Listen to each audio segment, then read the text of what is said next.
ক ও ক্ষয়ের দৈনিক আয়ের অনুপাত 4:5 এবং ব্যয়ের অনুপাত 27:40 যদি ক ও খ প্রত্যেকে দৈনিক 250 টাকা করে সঞ্চয় করে তবে এদের প্রত্যেকের আয় কত? তাহলে এখানে দৈনিক আয়ের অনুপাত,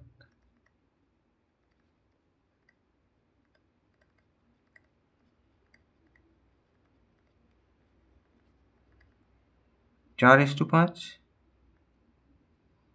মনে করি সাধারণ গুণকটি এক্স।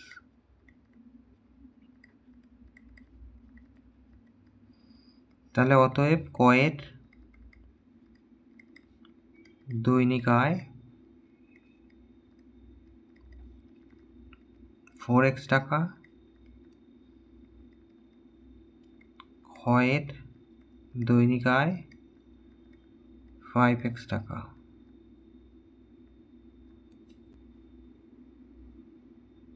তাহলে দুজনের এখানে আয় এগুলো। তাহলে আয় থেকে যদি আমরা সঞ্চয় বাদ দিই তাহলে আমরা ব্যয় পাবো, কারণ আয় থেকে ব্যয় বাদ দিলে সঞ্চয় পাওয়া যায়। তাহলে এখানে আমরা আয় পেয়েছি আর সঞ্চয় বলেছে এই যে 250 টাকা করে সঞ্চয়। তাহলে এই সঞ্চয় আমরা প্রত্যেক আয় থেকে বাদ দেবো, তাহলে ব্যয় পেয়ে যাব। তাহলে অতএব কয়ের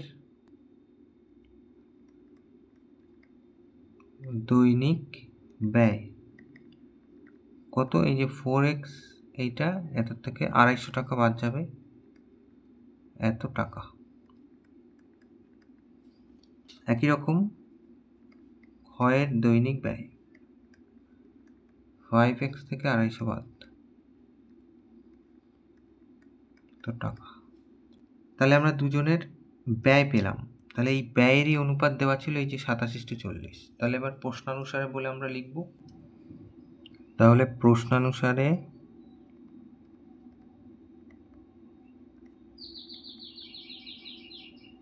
(4x - 250) এইটা = 5x - 250 সমান সমান 27:40।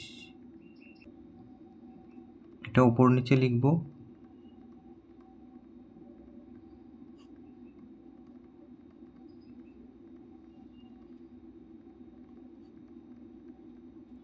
এটা উপর নিচে লিখলাম। এবার কোনাকুনি গুণ করব।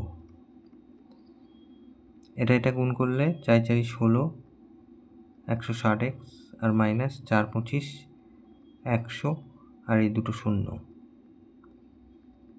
এখান থেকে এটা গুণ করলে 5 × 7 = 35, হাতে 3, 5 × 2 = 10, 11 × 12 = 13, 135x মাইনাস 27 আর 25 গুণ করলে 5 × 7 = 35, হাতে 3, 5 × 10, 11 × 12 = 13, আর এখানে 7 × 2 = 14, হাতে 1, 2 × 2 = 4, 5। তাহলে 5, 7 আর 6, 6, 7, 5, 0। এবার কি করব? 160x লিখলাম মাইনাস 135x লিখলাম, 135x ওদিকে গিয়ে মাইনাস হলো, মাইনাস 6, 7, 5, 0 এদিকে আছে, আর 10,000 প্লাস হয়ে ওদিকে গেল। তাহলে এখান থেকে আমরা বিয়োগ করলে পাবো 25x সমান সমান এই দুটো বিয়োগ করলে 10,000 থেকে 6,750 বিয়োগ করলে হবে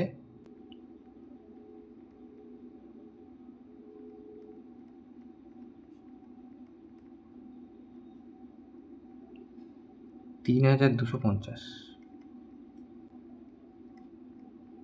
তাহলে x সমান সমান 3,250, তাকে আমরা 25 দিয়ে ভাগ করব। 5 × 5 = 25, 5 × 6 = 30, 5 × 5 = 25, 0, 5 × 1 = 5, 5 × 3 = 65। তাহলে x এর মান পেলাম আমরা 130।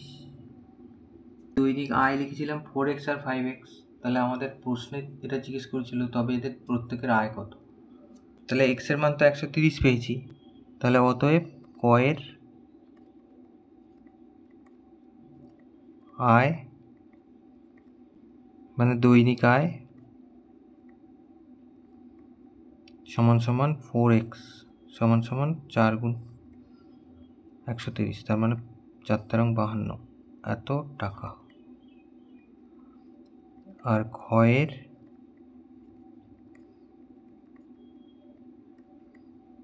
দৈনিক আয় 5x, তার মানে 5 গুণ 130, 650 টাকা। তাহলে এই দুটো হচ্ছে উত্তর।